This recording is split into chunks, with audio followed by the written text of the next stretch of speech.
8th or 10th. Okay. Or it's like that'd be 2 weeks. Wouldn't that be 2 weeks, Greg? I'll say 2 weeks. Yeah. Wonder where he's going. What's the calendar? Well, let's look at the calendar. He didn't tell me. You got 10 seconds here. I'm going to run it. That's like the 25th through the 8th. One.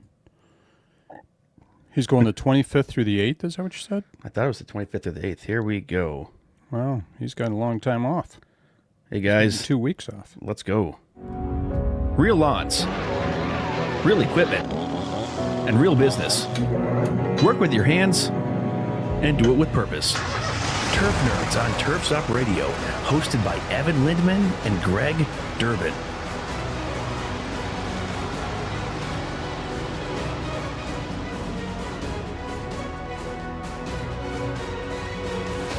I take my coffee sip here.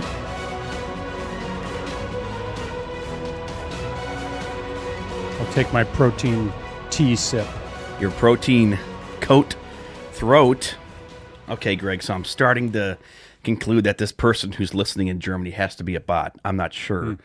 But if you go to the real-time stats again, we'll keep chipping away at this. It's saying in Germany from a Chrome browser, so this German person, please call. We would love to hear from you here on the show. Maybe it's someone that likes to listen all day. I'm not sure. It could be. I guess you can't see if he's on. We'll have to ask Eric and all the others to see if all the other shows to see if this guy's still on with them. So I thought he was, because when we would have our post show and I would have the radio.co studio website up, I would look to see the kind of the listeners transfer on over to the one and only Keeping Up with the Joneses, and he would stay on there. Maybe he's just a Turf's Up Radio fan, like a big fan, supporter, right? Could be. So, but I'm trying to think of, I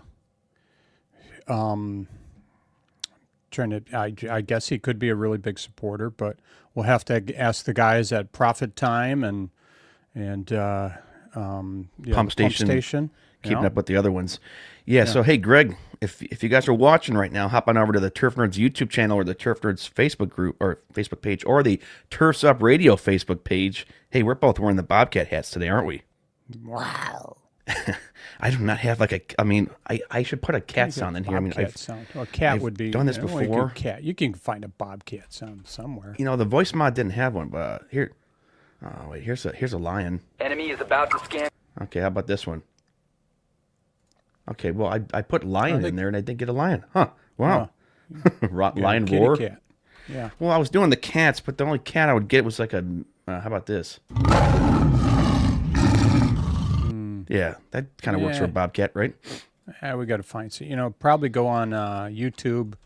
Can you copy a sound from? Yeah, I can do that because when you search Bobcat here, because this app's got everything, that's what makes our show considerably entertaining when we draw. Yeah, you search the word Bobcat in here and get absolutely nothing, which is a surprise because I've gotten random classic sounds before. But we're just thinking, so we're both wearing the Bobcat hats, Greg. This is kind of funny. Bobcat started in 1947 in Gwinner, North Dakota. Okay, Greg, what do you know about Gwinner, North Dakota? More than you can imagine. It's usually a fact where you think you know something about it. Not exactly a flashy place, but perfect for hardworking equipment. Company was built around solving a farmer's problem. He needed a small, maneuverable machine to clear barns. That led to the first compact loader, basically the beginning of the entire equipment category. Isn't that cool, Greg? 1947. Yeah. That wasn't even a thought. You weren't either. No. Here's something though. The Gwinner, their census 2010, there were 753 people. Oh, really? Yeah. Wow. It's amazing that if you can think about that though, that Bobcat, this huge company it was started in a city of, I'm pretty sure it was probably less than 753 people back in 1947. So we could probably look that up. It says the first true skid steer in 1960, Bobcat introduced the M400, the first true skid steer loader. The machine could turn within its own footprint, which I'm sure back then that was probably huge, which changed everything for tight access work. Sound familiar for lawn care guys squeezing through the gates? It does, because I've taken off some gates, Greg, and some of these machines you can actually get them in to the gate if you kind of back them up and push on the mower and kind of maneuver it around. And apparently they called it bobcat because it's a try to combine tough, fast, and agile, just like the animal bobcat. Although we just called them a lion, which they're still both ferocious. You know what? There are bobcats around my area, Greg. I'm sure for you where you live, you might be able to hear them because they scream at night too. I've not heard any around here. We've had the deer, the sand cranes. Let's see. We had coyote. I was outside in my yard 5 o'clock in the afternoon and watched a coyote walk across like 5 yards, and that was interesting. So he's just walking around. My in-laws have the sand cranes. They're kind of annoying, right? Yeah, they are. They tear up a lawn. I had a lawn a couple of years ago that a client called me. Says, Greg, what happened to my lawn? I had mowed her lawn on Thursday. I think it was Monday. She's calling me. Greg, what happened to my lawn? I said, what are you talking about? I thought, did I tear up her lawn? And I'm thinking, what? Well, I said, I'm like, give me an hour. I'm going to be over that way. And I'm thinking, there's no way. I do not remember. Because I think every time you cut a lawn for the week before, do you remember something about that lawn the previous week? Oh, yeah. There's usually like a weird fact. Like, hey, we told the story like the other day when that client accused you of not being there. Yeah. But I remember something from every week. And I'm going, I don't remember. She's on my front lawn. It's all torn up. And I say, I don't remember getting caught, spinning my wheels. I don't remember wet lawn there. I'm going through my head as I'm going over there. And as I'm probably 100 feet away from the lawn as I'm pulling up, and I sand cranes. And I'm not even at the lawn yet, and I could tell it was sand cranes. And sure enough, I stopped and walked up and looked at it, and I said, you got sand cranes. And what happened was there's a gravel pit right behind their house that it's no longer a gravel pit. It was sold and being developed. So they were taking all their land, all the wild animals that were in that area. They were basically taking all their land, and these things didn't know where to go. So they were working their way over to this neighborhood and tearing up the guys' lawns there. So I said, unfortunately, I don't know what to tell you. You got sand cranes. So. Oh, it's funny you say that because I've been accused too. When you have the skunks and different animals come through the yard and tear it up, who do they immediately go to first? This is where it kind of grinds my gears. It's a luxury service you're paying for. These people still seem to get, Greg. Maybe I'm wrong. I feel like I could be corrected, but they say, oh, he's just cutting the grass. It's not that like significant. Maybe they just accuse we're like the bottom of the rung sometime. I feel like it's just the lawn guy did it. It's like, no, you had a skunk or something come through and tear up your yard, but you have to be really nice about it and say, no, that was a skunk. And they like when they're educated. Clients like when they're educated about this stuff because they didn't know. Yeah, well, this one, she wasn't accusing me. She just didn't know what happened to her lawn. I need to back that up. She said, what happened? She just really wanted to know what happened to her lawn. And so anyway, we, I took a look at it and said, I don't know what we can tell you. If you get sprayed for grubs, and that's kind of what they're looking for. So I don't remember. I kind of straightened it up a little bit and tried to fix it, but other than that, there's not really a whole lot you can do unless you go chase them away, and they're in their 80s, so I don't think they're going to be chasing much. No. So. we had a grub problem. I think over the last couple of years, Greg, I felt like the grubs have been fairly bad for some of my lawns. I've had clients that have even had well irrigated yards, and there's certain areas that I just go over or even blowing over. I've blown up like carpets of like the grass just because of the grub, like during like the August time. Yeah. It's amazing how just crazy grubs destroy things. Yeah, they can beat up a lawn pretty well. So, by the way, I tried to look up the population of Gwinner in 1947, and they don't even show it. It must have been that small that they didn't have a population for Gwinner. And here it was something, though. What is Gwinner, North Dakota history? And they do say that Gwinner is the site of a manufacturing facility. Fun Gwinner fact with Greg. Go on, Greg. Fun Gwinner facts. Gwinner is the site of a manufacturing facility of Bobcat Company, as once was the location of its American headquarters. So it made it. Bobcat produces skid steer, truck loader, and mini excavator. One of the largest employers in North Dakota. That's interesting. North Dakota. You ever driven through North Dakota? I think I have not. we drove through South Dakota when we went out west to the Grand Canyons, Greg. I think it was South Dakota. Isn't that the state that you passed through? Because North Dakota's too north. Yeah, duh. But I think it's South Dakota when you get on 94, get through Chicago. I was about 15 guys. We went out to the Grand Canyons. That was a trip. My dad made the road trip fun. I think he got a ticket. He wasn't even speeding. It was an area where like the speed limit changed suddenly, so pulled him over there in the van. But he was just cool, calm, and collected. I think they let him go. But North Dakota, I remember driving through Nebraska. Super flat, just flat lands. Yeah, Nebraska. I think their speed limit there is 80 as well on that highway. I think that's 80. Highway 80. Yeah, 80. Well, even up north, they've changed from when you hit Bay City, just north of, it's about 90 minutes from our house, Greg. It goes from 70 to 75. Then what does everyone drive? They drive like 90. And so, well, they take that principle even down our side streets where we'll be mowing. You got people going 50 miles an hour down the street. But I like what we've kind of done, Greg. The cones work sometimes for people to slow down, or you kind of slowly step out there. It's a great way to market yourself, to tell people to slow down. Yeah. Like I said, I've told you before, is I stick in one stretch I have in one of my lawns. I put the cone about 2 feet away from my trailer, just because I want people to see the cone, and they have to slow down to go around the cone.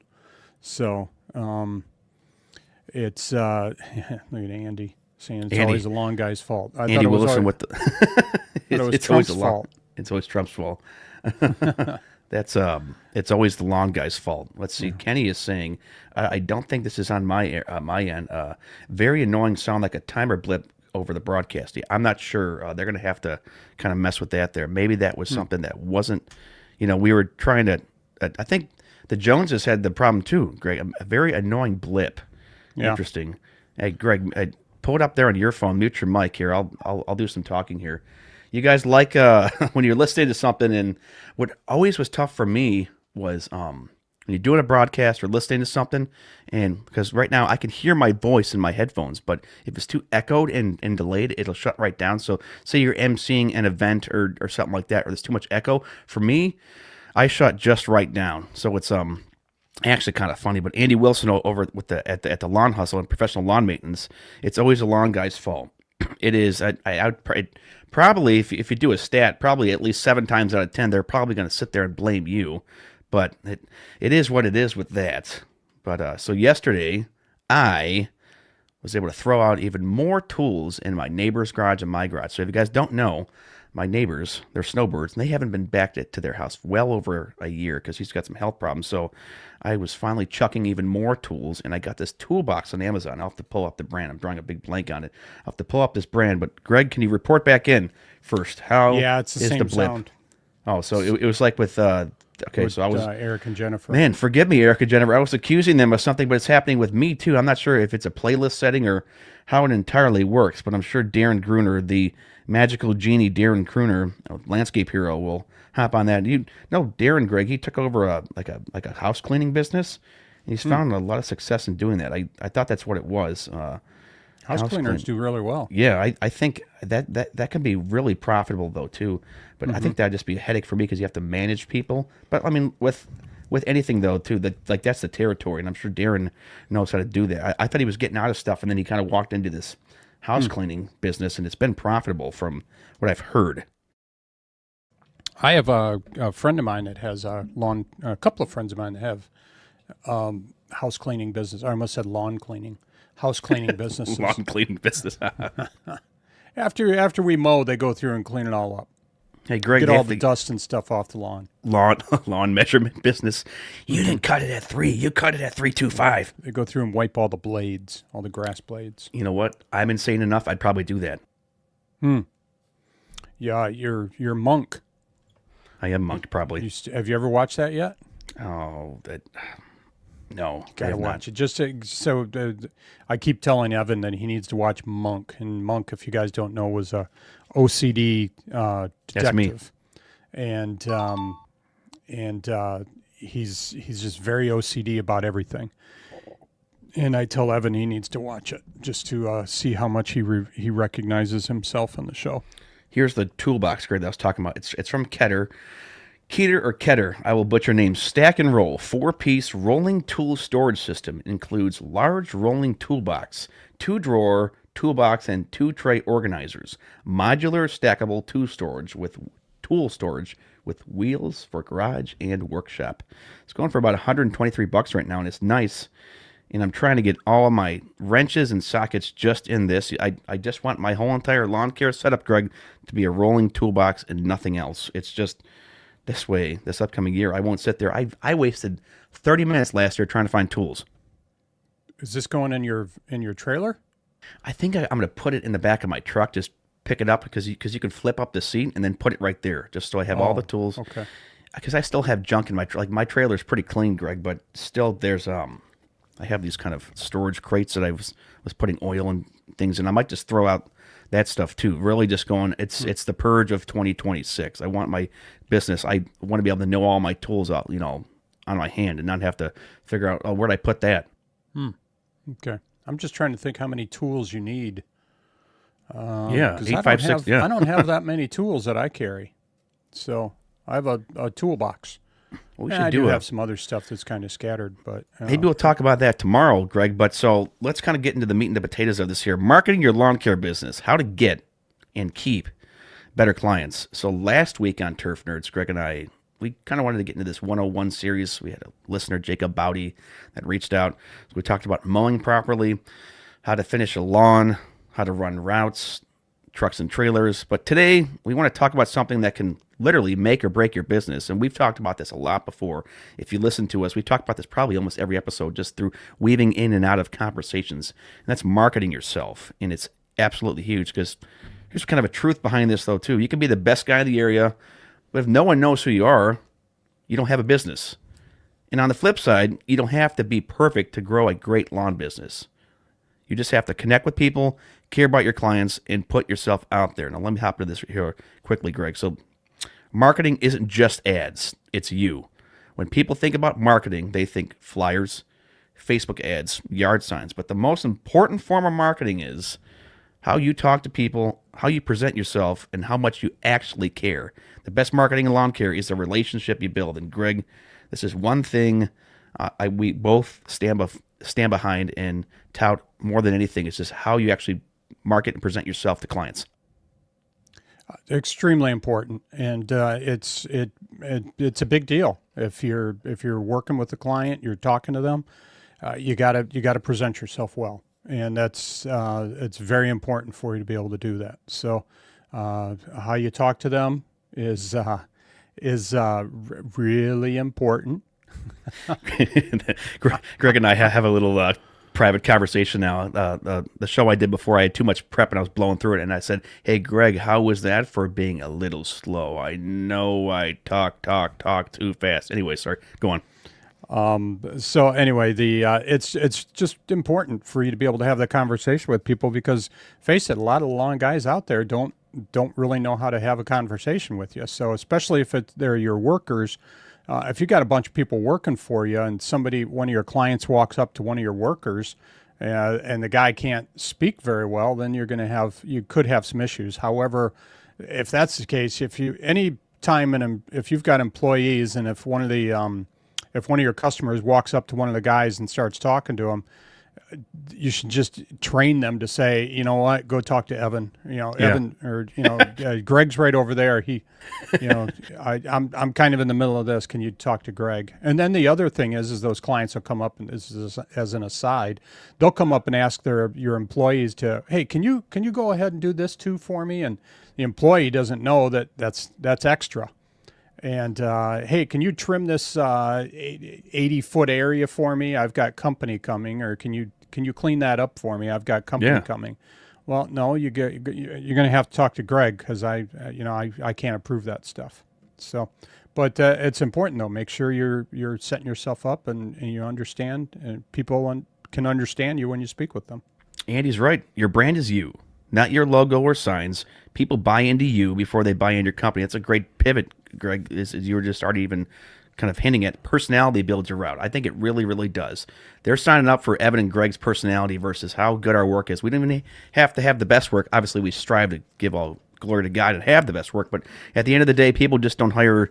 They're not just hiring lawn care companies here. They hire people they trust, and trust is huge. You don't need to perfect work to grow. As I already said, you need personality, consistency, and care.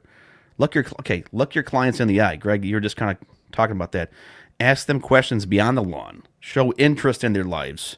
And that's showing interest builds long-term clients, referrals, and trust. I think just a dime of caring, Greg, you would argue, right? Just a dime of caring pays huge dividends. I think you can hear, he was talking about the dog. I was saying even a dime of caring, Greg, it pays huge dividends with people. Like you cared enough that one client you had, like you weren't even a driveway guy, and you cared enough to look at their house and their driveway, and that paid dividends big time, didn't it?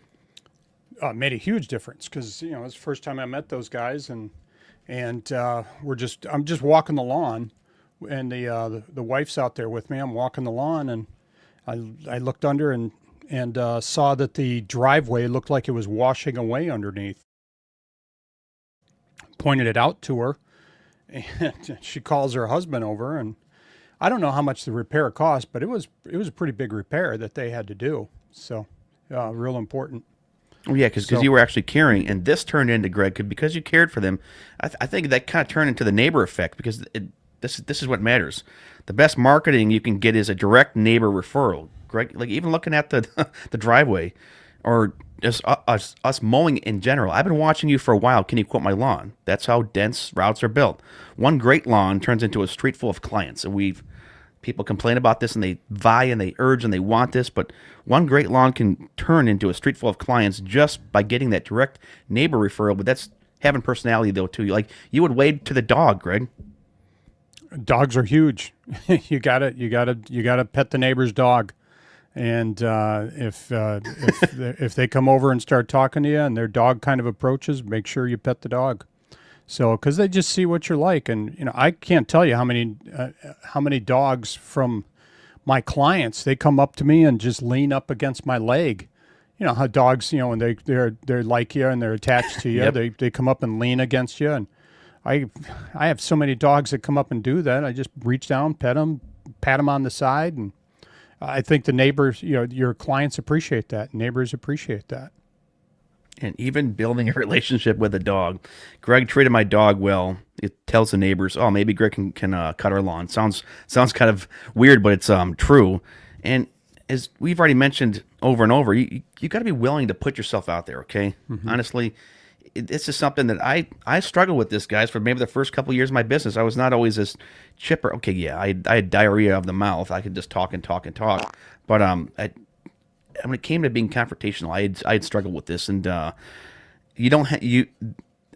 lot of guys have struggled with this. They don't want to be confrontational, outgoing, visible, but this is part of the job. It really is. It's more than just, okay, I think some guys just want to cut the grass, get in, get out, and say nothing. But talk to people, engage with other operators. Greg and I do this pulling into the gas station. Even something as simple as a conversation at the gas station, right? So you can tell who has presence and who doesn't. Because I've tried to engage some guys, Greg, at the gas stations, and haven't they been kind of cold or not really like wanting to talk? There's a few guys, most guys I've seen at the gas station, talk about their equipment. Going back to the dog, people love to talk about their dogs. So you ask them about, hey, what kind of dog is this? I don't understand this. Oh, this is a really great breed. I've seen this. My neighbor, one of my friends has one. So if you talk about their dog, if you see other lawn guys at the gas station, talk about their equipment. Guys want to talk about their equipment. But I've seen other guys that I'll be mowing lawn or trimming or something. I see guys going by with their equipment. I give them a wave and they don't even acknowledge me. I'm like, well, they're mean. It's like what happened to our brother in lawns, right? Yeah, they but what do you do if that's the case? pay attention to the lawn they just cut, because if they're mean to me, they're probably not very nice to their client either. Oh man, who's mean to Greg Durbin, right? Because Yeah. people, Greg, they respect effort. Our clients respect someone who is willing to show up and talk. I think just giving a client just a dime of their time, just have them talk about themselves. I mean, we do it too. Hey, we have a radio show and a podcast. You got to talk about yourself here like a little bit. Obviously, not make it self-centered and fool yourself, but that is so true. I mean, rolling down the street, I've seen other lawn businesses. Some say hi, some don't, but you can tell their setups, and even trying to engage them there at the pump, or even going up to Weingarts and talking to the guys there in line. Some guys want to engage me, some guys don't, and it's like, speak English though too. It's like some don't even know how to talk. I mean, I don't know how to talk, but it is huge, because I think maybe, Greg, this might be true with more of the bigger commercial businesses. When you're doing those commercial jobs, I don't think guys really want to talk too much to the people at these buildings, because they're just trying to get in, get out, and get done. Kenny says the more you engage, the better you are. 50 years experience. I mean, what do you think about Kenny, Greg? He's been taking photos for 50 years. Part of the reason of his success was probably being able to talk, wasn't it? Oh, I've seen Kenny just start talking to people. There's the other thing is when we were at the expo, I remember him start talking to some other photographer. What did he do? He asked her about her equipment, and she just started talking to him about the equipment that she had. And she was really excited to talk about it. So talk about their dogs, talk about their equipment, and gives you an opportunity to be able to really develop relationships with people. But I've seen Kenny for years. Just he's got a camera in his hand, and he just starts talking to people. And hey, let me get a pic. Oh, that's a great shot there. Let me see if I can get a picture of that. And that's how he does it. So that's important. And we want to open the lines here, though, too. We've got nice engagement here, but how'd you get your first 10 customers? And then we want to hear from you guys. When were you first getting started, or even recently, how'd you get your first 10 customers? And this leads right into marketability here, Greg. I think flyers still work big time in 2026 here. They truly do. I've landed a lot of lawns just because of how my flyers looked. I go for the clean design, simple message, professional feel, glossy postcard style paper, clear service list, strong wording. You talk about strong wording, Greg. Family owned has worked well for me. That builds trust instantly. Just, I don't know, putting a little bit of personality there on the flyer. Because I've seen flyers, Greg, and we'll talk about this here soon. I've seen flyers that are like really jumbled, and you can't. I'm like, what do you offer? Like 55,000 things to do? Well, unless the guy who printed it for him is getting paid by the word, by the letter, make it simple. Don't put too much out there. And if you're trying to get the mowing business, or the mulching business, or the shrub cleaning, those are good things to be able to start with if that's what you want to do. But too busy a flyer, and they're gonna stop reading. So and that goes in the garbage. If you get some key bullet points, 4 or 5 bullet points, that's probably about it. So yeah, because it's keep it simple. Okay, I've had to tell myself this too. My dad's told me this. I think keep it simple. Don't overcomplicate things. Slow it down. One mistake I see all the time: flyers with too much info. Nobody wants to read a novel, Greg. Do we really want to focus on core services, what you're best at? Clear contact information. Confused customers don't call. Clear ones too. But yet again, Greg, putting flyers, and when I guess clients get them, like either door hangers, I've done that, or flyers. Sometimes they just read them and throw them right out. But it's even the thought. I guess it's the thought or the seed, right, that's been planted in their heads. It's, oh, this one popped. It's still like a glossy matte finish, but I'm still going to throw it out. Yeah. Well, in my old corporate days, when we sent out flyers, if we got a 3% response, we were pretty excited. Huh. And when you do mailers or something, if you get a 3% response, you're doing well. So don't be disappointed in that 3%. Just make sure you get just get the information on there that you want, and be concise, and say, hey, this is what we're going to do for you. This is how we want to help you. And that's really the most important thing. But that's also, Greg, we get some digital marketing options here though too, because I can't totally knock this. There's a lot of ways to market today in 2026. Like there's a ton. Some options. We got the Facebook groups. Greg, we're pretty adept at the Facebook groups, aren't we? At least for the lawn care. You like to reply to people, don't you? Yeah, just that's our lawn groups. So I'll guys will ask a lot of questions on there. I respond to those, but I don't know that that's necessarily how we're going to be able to get the business, because I've seen people though they'll post on there that in the lawn groups that they're looking for opportunities that, hey, they just started up my lawn business and but they're advertising on the same page that they're competing with all the other guys are. Oh yeah. So, so they're not going to get any business from us. So which is important. Make sure that where you're trying to get business from is actually the place where you want to try and get business from. So just by going on Facebook groups, the lawn groups on Facebook, you're not going to get that much out of somebody unless you're saying, hey, I'm just starting up and the guy's trying to, get rid of a client or something. You might get that, but make sure when you're advertising or when you're trying to get your name out there that you have the right audience. So. Oh yeah, but like our local lawn care groups, like the lawn care operator groups, even our southeastern Michigan one here, I've referred out business that way too, aerations, landscaping jobs that I couldn't do. So I've given people and helped them market their business that way. And it's come back to me as well. Facebook ads. I've never ran a Facebook ad for my business, Greg, but I know it works when you target that certain demographic. Have you ever ran one, Greg, Facebook ad? I have not. Hasn't Aaron Sutter done that? I think Aaron Sutter's been doing just videos everywhere, which is great. He's going on his personal page and also these groups and tagging everything. And you have to bombard. I think, Greg, we finally figured out, even with the podcast or anything you do, people forget or they don't know. You have to name blast yourself, like probably a lot more than you think. So say you do it like one post a day. You should probably do 2 posts a day at morning and night. People just don't pay attention. But these groups, you got to be careful because they can have like Small Business Mondays, and that's the only day that you can post something. But I've gotten aerations off of the All Things Livonia group. The Nextdoor app is another good one. You could probably try and do that. It just depends. Some guys say I got nothing out of Nextdoor. Other guys say I've gotten a ton out of it. So it just kind of depends on what you're looking at. So one thing on here that I'm looking at that we don't see is web page. Did I not mention that? Oh man, yeah. Oh, hey, you got me there, Greg. Here, expound on that one. Well, if you've got a website that you can get, and Ezra McCarthy over at Green Frog Web Design, that's and a good one. This is the time, guys. If you want to put together a website, this is the time to do it. Reach out to Ezra. He's got a $99 a month web page. It's one full page, and it's a solo opera, like a single page. Yeah, it's pretty nice.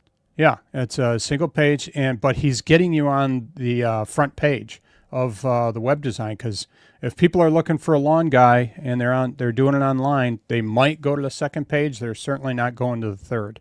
So Ezra's going to get you on that first page where everybody's looking. Aaron he reached out to a few of us the other day and said, "Hey, can you guys tell me where my website's popping up on his when somebody does a search for lawn care guys in his area?" And so a few guys went on, and a group of guys that we know, then he was on the first page. So which the first page is huge. I don't really have a website for my business, Greg, but I do have that's a good. I totally forgot to put this down. Even having a Google business profile, I know you had an issue with it, Greg, and Aaron did several podcasts episodes. Hey, it's Aaron. About just his struggles with the Google business profile, because he uprooted his business from Lansing to 50 miles west, and they kept shutting him down. But I got a lot of calls, Greg, just off of Google, and then also, as you said earlier, Nextdoor. Mm-hmm. Yeah, it just kind of depends on the area. Like Kenny just said, his Facebook page drove his website. He said video clips are good too, but hey, Facebook. I always say, people say, "Oh, I tried Facebook once, it didn't work." Well, try it again. Yeah. Or try something different. If Facebook didn't work, so try Nextdoor. Just because one didn't work doesn't mean others. And my example is always, so you got a bad haircut once, right? Yeah. Yep. Did you quit getting your haircut? And just find a different barber, and that's find a different way to be able to get yourself out there, a different social media page. But going back to that website, now is the time to do it, because people are starting to look. And and you'll have opportunities to be able to get your name out there. So I could probably get about, I would say, Greg, maybe 5 to 10% more business if I had an E&D lawn care site. I do have it linked to a Facebook page and then Instagram, but I've gotten referrals. I mean, not even just the website. I think Yelp. I think people have talked about me on Yelp. Also, we got the Home Advisor, Nextdoor, Angie's List. I had gotten a call the other day, guys. Want to know if you know about this? The Better Business Bureau called me, and I was just kind of like listening to the guy. Yeah. He gave me this like 15-minute spiel, all for an ad. I just kind of hung up. Said, "Okay, I'm done." What do you know about the BBB? Is it any reputable here? No. I mean, I think it is, or no? Is it not? No, I don't bother. So all you got to do is pay to get in. You got the key. You're advertising to get in there, so you're paying your name. Yeah. So you want to know how much they wanted, Greg? It was like $62 a month. Yeah. No, it's no good. Well, the other thing about Yelp is, remember, a couple of weeks ago, I had the client told me that, I searched you on Yelp and you had a bad reviews. And I said, I'm not even on Yelp. How can anybody give me a bad review on Yelp? That made me mad. Yeah. And, you looked it up while we were on because you're in Yelp. And I said, I don't know where they're coming from, but I don't know how I can get a bad review on Yelp when I'm not even in there. So, so you've got different opportunities out there to be able to put your name out there. Yelp is the pits. Kenny's saying Yelp is the pits. Yelp is the pits. But also, Greg, so I haven't done Facebook ads. I would encourage you guys to try it if you're just trying to get your business up. Like if I had to redo it over again, I would pay just a little bit. Maybe I would dedicate like $100 to Facebook ads and then stagger that out over a month or so. But I did this back in the day, Greg, when I was just getting into it. Craigslist. I think that's still, I had posted some work on Craigslist way back in the day, and I think we got some work that way too. This is back in 2010 when I was getting into it. And I think I tried Facebook, or not Facebook, Craigslist. It's still popular, Greg, isn't it? I don't even know about Craigslist that much anymore. I'm trying to think of the last time I was on Craigslist, and I think I was trying to sell something. And I was going to post it on Craigslist and Marketplace. And the funny part is I was looking, and all these same vehicles, or I think I was looking for a car or something, or trying to sell a car, I don't remember. All the same cars that were on Marketplace were on Craigslist. So it was people are just advertising, or they're putting their posts up on both pages. Isn't it like $10 to post on Craigslist or something like that? It's $5 or $10 to put your car on there, and Marketplace is free. And I tell you what, I just sold a car recently, one of my personal vehicles, and I put it on, and about a week later, it finally sold. Finally sold. It was a week, so that's not too bad. I had the people that were on there that were, you had your price on there, and it got a bunch of lowball offers. I didn't even bother to reply to those, so. Guy says, I'll give you $1,000 cash. Woo! I'm only taking cash, so you're not incentivizing me anyway. So, but posted a card, and a bunch of people contact me. I posted it on a Monday, I believe, or Sunday, and usually the best time to post is probably on a Friday. I'm sorry. That's a quick turnaround. Hey, Greg, didn't you sell that Ego equipment too? If you want to wax on that a little bit. Yeah, I did. I had somebody gave me their Ego. Do you know the models? No, I don't remember. Anyways, you got the Ego equipment. Didn't it sell pretty quickly? Yeah, I posted it on Friday afternoon, and Saturday morning, the guy picked it up. I could have sold it earlier. Wow. Because I'd already committed to the guy. He says, I can pick it up tomorrow morning, and I said yes. Half an hour later, somebody texted me or messaged me and said, I can come pick it up now. I live right by you. And so I could have sold it that day. And as it was, I had to wait 12 hours to sell it. So, oh, darn shame. Yeah. Only 12 hours to sell that. But listen to what Greg's getting at, guys. Facebook. And then also video content. Huge opportunity. You don't have to have any like equipment like me or setups like me to do videos. You can pull out your phone, try to have decent audio. I would at least try to have decent audio. 15 seconds. Hi, my name is Evan Lindman with E&D Lawn Care. I cut lawns. I would love to add you onto my schedule for the 2026 mowing season. This is a great way to put yourself out there and plaster the videos all over different groups too. Really short and sweet. If your video is really more than if it's more than probably 20 seconds, I probably won't click on it. You want to keep it really short, Greg. I think the attention span, I'm clicking away if you don't have me captured within the first 6 seconds. Like it's got to be something engaging, and if you can make it kind of funny and quirky, hey, I might hire Greg Durbin because he was really funny there in his video. Yeah, well, Hello, people this is Greg. they like to be engaged, so they if you're having some sense of humor with it, it's good. You posted that one from our Mike Ciccone interview the other day. that was good, and he's intense, so he's drawing you in. Yeah. You got to get something that's going to draw you in right away. But Facebook, Kenny has said if you're going to put it on, and I got a good friend of mine too that's a chiropractor. He posts. Kenny said, Facebook, you need to feed every day to make it work. And a good buddy of mine is a chiropractor. He posts every day.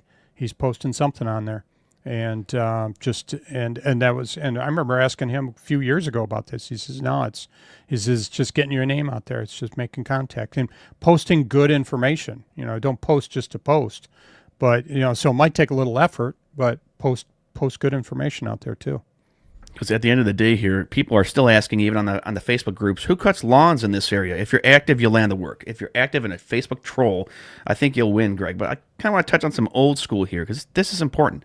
Door hangers and flyers are still one of the best methods. I would still argue that hands down. That's how I built my business. Okay, good work, but that's how I built it. I'm not just blowing steam here.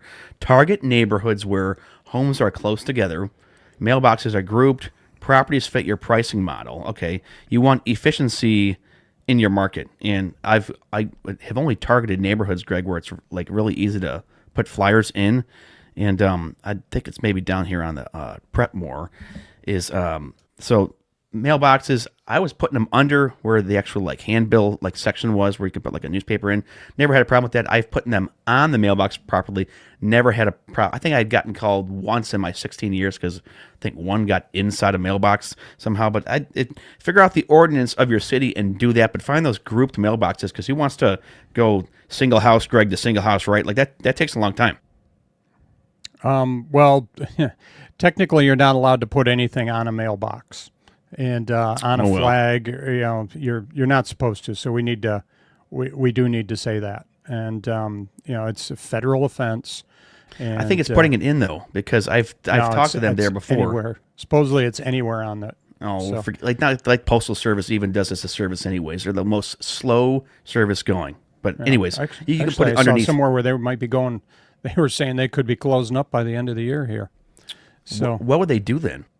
I don't know. We'd have to everything is going email now, so that's going to be interesting, because you're getting that's how they started losing a lot of money when everybody started just emailing stuff. So think about it. How many things could you have gotten as a letter that you're getting as an email now?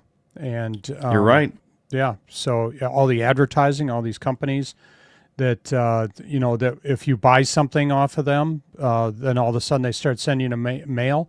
They're not doing that anymore. They're just sending it through the hey, what's your email address? So then they can just blast it out there. It doesn't cost them anything. So that's important for you too. I was losing my train of thought there. I had to gather my thoughts, but figure out, I guess, in the neighborhood and the city of what you're able to do. But if they have like a newspaper spot, just put the flyer in there, not even on top of it, because I've still to this day, Greg, this is how I built it. I got one call, and it wasn't even from like the post office. It was from a guy in the neighborhood, just being like the police of the neighborhood, because I think also what happened is my flyers were flying off of the mailboxes because it was so windy. But hey, door to door, Greg, this one scares people, but it works. I've actually gone door to door before, especially for my commercial accounts, target commercial areas here, and it works because it shows effort, it builds trust instantly, and it separates you from everyone else. That's the truth. Most people won't knock on the door. That's why it works. You could even be a door to door salesman with lawn care. You could do some unorthodox approach, Greg, couldn't you? Yeah, just reaching out to people. That goes back to what we were talking about. Be personable. What we started talking about at the very beginning is by knocking on the door and being able to engage with those folks, it works well. And and they see you. It's not like it's a little harder for somebody to push you out the door if you're standing right in front of you. Yes. But if you send it in the mail, it's one of those things that goes right into the recycling bin. And so it's a little bit harder for them to say no when you're knocking on their door and when you're walking into their business, their place of business. Okay, so, here, Greg. I'm coming up to your door right now, so here, hold on. You answer? That might be. Oh, hello. Let's try this one. Okay, that one didn't work. How about this one? Yeah, There. that Hi. one's a little better. Hey, my name is Evan Lindman. I'm with E&D Lawn Care, new business here in the area. Just wanted to let you know that I cut lawns. Here's my flyer. Yeah, there you go. Oh, hey, what are your rates? So my okay, well, yeah, good question. You caught me off guard. So my rates, it's a $50 minimum to cut your lawn, and I edge weekly. I actually show up when I say I will show up, and you'll be very pleased. I do online invoicing, and it'd be really, really simple for you. Oh, that sounds pretty good. Can you match my other guy's price? What was his price? Well, he's doing it for $25. Well, I can't do that because of my quality and standard of work. I cannot match it for 25. That I have a $50 minimum, but feel free to shop it around. Here's my card. Call me. You'll be pleased. Yeah, there you go. But but you did two things. You introduced yourself, and they're trying to lowball you, and so you didn't bite at it. And that's the thing, is you're not negotiating, and that's key too. Yeah. Don't negotiate with these guys. The only time I would maybe consider negotiating, Greg, was maybe it was starting out years ago. If you're arguing over like $2, maybe, like if it says 50, 48, maybe, right? I mean, I think for some of the guys trying to get in, they might have to do a little bit more of negotiation. Just a smidge. Well, the other thing is you can ask them, hey, do you know the business guy next door? Do you know the guy next door? Do you think you could get him? Then I could do it for 48. Yeah. If I get both of you, and then That's smart. The other thing is if it's $50 if it's just you. It's $48 if you can get me the guy next door, and but if he stops doing it, it goes back up to 50. So, and That's a perfect idea. That did it to me when I first started out. Guy, hey, I can get the guy across the street, and can you do it for this? And I said, yeah, sure. Then the guy across the street stopped using me, and I was stuck at that other price. Then I didn't think that I should do that. So Yeah, you got to stand firm. 856-446-8873. Great to hear from Kenny and Andy today here on the show. How'd you get your first 10 customers? Was it flyers, door knocking, Facebook groups, word of mouth, or did something random happen that landed you a client? Greg, visual branding.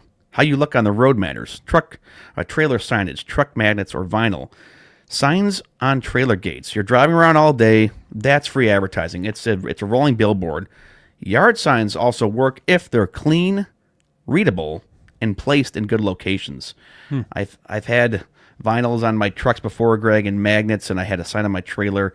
Just this last recent, I'd say 5 years, I just haven't put any signage on my car because I'm a solo operator. I'm already booked up with work. I don't need more work, but as long as my setup is still clean, these people can figure out that I cut grass.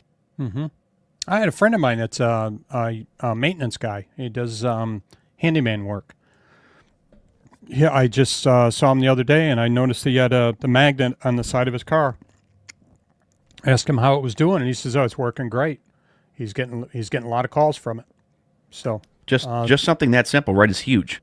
yeah, and it's I don't know how much it cost him, $40 maybe, $50 maybe, and they put it on the side of his truck, and works well.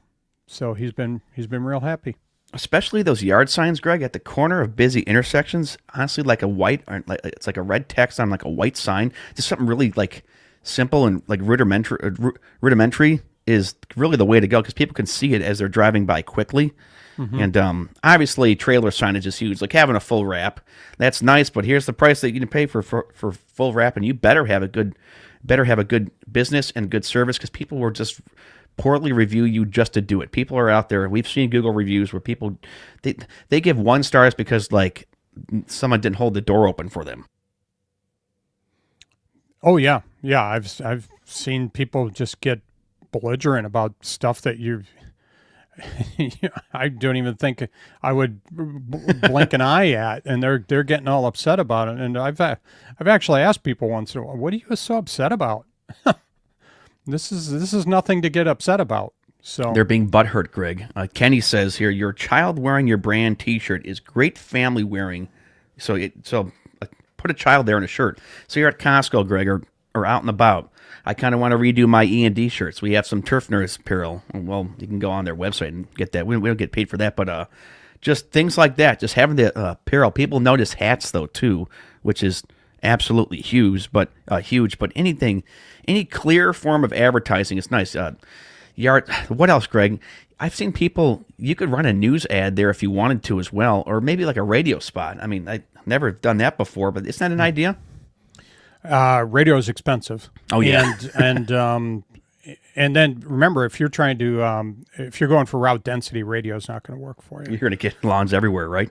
Yeah, you're going to get lawns, especially if you did one of the local stations here. They go all the way down to Columbus. I don't think we need that, do we? And that's 3.5 hours away. So I was down in Columbus one time, and I heard one of the local radio stations from here down there. Was that WJR or was that? Yeah. Yep. Yeah, that's an Yeah, AM. It's a powerhouse. Hey, didn't they just shut down News Radio 950, Greg? I don't fully know what happened with that. I saw that they were doing something, but the article was kind of weird. So it said they were shutting down, but they weren't shutting down. I don't fully know what they were doing. So, but I met a guy that used to advertise on one of the local radio stations, and I had used him years before, and Transmission Place. And I went in to, have him take a look at my vehicle, and I said, I don't hear you on this radio station anymore. He says, I don't advertise on the radio anymore. And why is that? And he says, well, we were driving in my car, and he points at my radio, and I said, what? And he says, it's not even on. He says, people aren't listening to radio much anymore. So they've gone to podcasts, they've gone to streaming music. He said, it's not worth advertising on the radio anymore for me. You've made a fair point, Greg. Even with us and like the lawn care revolution with podcasting and stuff, maybe it might be a decent opportunity, guys, to try to advertise more digital over the podcast airwaves.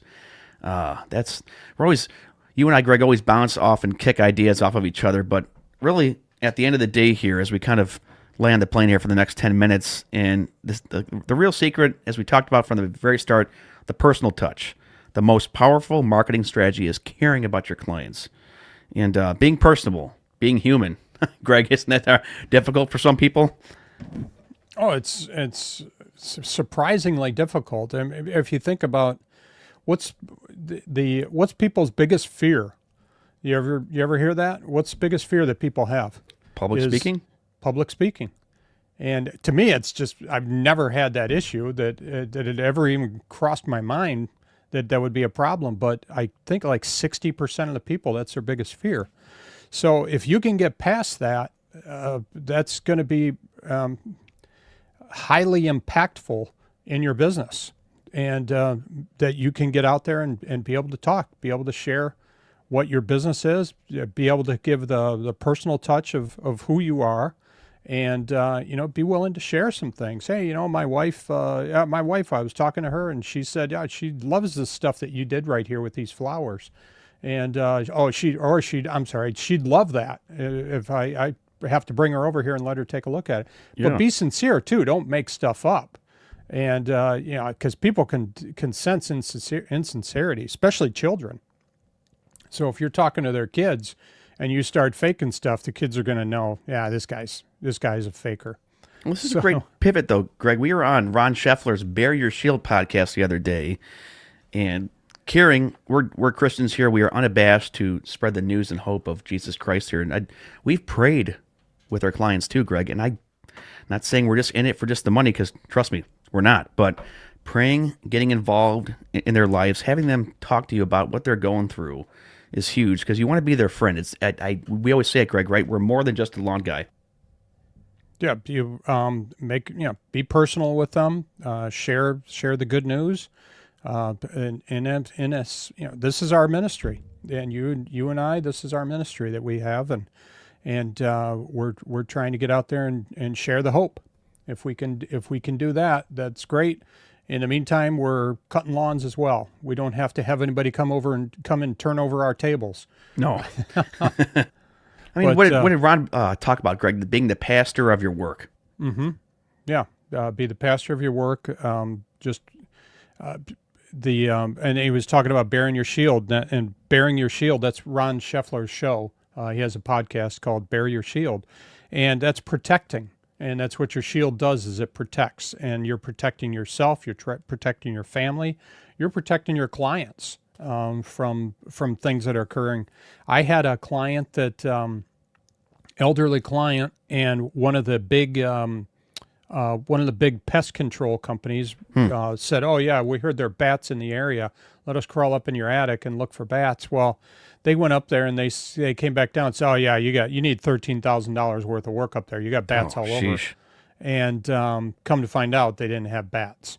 And so my point is if I had known about that, fortunately they had called their son and said, "Hey, I guess we got it." And the son climbed up in the attic. He said, "No, don't do anything until I get there." And he crawled up in the attic and said, "There's no bats. There was a bird nest here." And it pooped on your. But you cared. Yeah. But if I would have known about that, I would have said, "No, don't do that. Let me crawl up there and look." So, and I've kind of done things for clients like that. I had on Ron's show, I had a 102-year-old lady that she just opened the door up and started talking to me, one of my clients, and then asked, "Who are you?" And so I was concerned. Yeah. And so you gotta make sure that you're making a personal touch. So that's our ministry. People are depressed and they're hurt out there, and it's not always like just rainbows and sunshine here, because by doing all this, we'll be trusted, and they won't question, Greg, your price increases, and they will refer you consistently. People don't just remember your work; they remember how you treated them. And I think I get raved about more how I treat them rather than my work. Okay, I'm not perfect. There's guys who can probably cut and landscape and install things way better than you and I, Greg. They get a company that can whip in and whip out and be a little bit, maybe be a tad more consistent than me, just because they have the crews to be reliable. But it's you want to get the referrals, and I like it when you raise the prices and they don't squawk. They just say, "I trust you, Evan. I get what's going on right now," and that's really important. Trust is huge. I mean, think about how you feel when your client walks up to you and said, "Hey," and I've had a lot of people do this, is, "Hey, you know what? We're going to take this tree out. Is there something else you would recommend for that spot?" Yes. How good does that make you feel when somebody's coming up and asking your opinion on something? And I always tell them, do not put an evergreen there. Do not put a pine tree there, whatever you do. And so that's actually, it's for selfish reasons, but it's going to, I just tell, well, why not a pine tree? Because it's eventually going to grow into your house. It's always in a corner. Suck up all the moisture in the grass too. Yeah. Well, but it's always right in the corner right next to their house that they want to put a pine tree. I can't tell put it you on how top many of your pine house trees, next time. Yeah. How many pine trees I have that are in the way of, somebody's house. I've a client that their pine tree is right next to their house. It's 40 feet tall now. Holy smokes. Yeah, it's huge. And I'm looking at it going, wow. And I've kind of hinted that they should probably take it down because it's grown into the side of the house. So they trim up like 8 foundation feet issues. Yeah. So, but the clients there, you make the fair point, Greg. The clients trust us so much. Sorry, that was the wrong button to hit. The clients trust us so much that they're asking for opinions and help with their lawn because they really, really trust you, and it makes you feel good. It honestly, there at the end of the day, makes you feel good. And so today, to kind of recap, it helps slow me down though too, just to remember for you guys: personal branding, relationship building, flyers and advertising, modern and old school marketing, how to grow dense routes. And marketing isn't about tricks. You gotta be consistent here, guys. Be visible. And being someone people trust. The best marketing plan is simple. Do great work, care about people, and this is the most common sense deal. Come on, guys, show up. Okay, show up. How many clients have we or lawns have we got, Greg? From the last guy just stopped showing up, right? As we got 50 seconds here. Yeah, the showing up is huge. And I've picked up a few clients because they said the guy just doesn't show up. He's not consistent. And one guy, I remember, quote, I was right next door, and he came up to me and said, I like your work. You're here every week, and you clean up after yourself. And that's even tree guys. I just had a neighbor that had trees taken down, and there were a couple of neighbors did it, and they said the guys just were horrible at cleaning up. They didn't pick up after themselves. So clean up, make sure you're blowing everything off. Just make yourself presentable and be good to your clients. Show up and show out. Guys, we will see you tomorrow on the Wednesday show. It's Keeping Up with the Joneses with Eric and Jennifer Jones, only on Turfs Up Radio.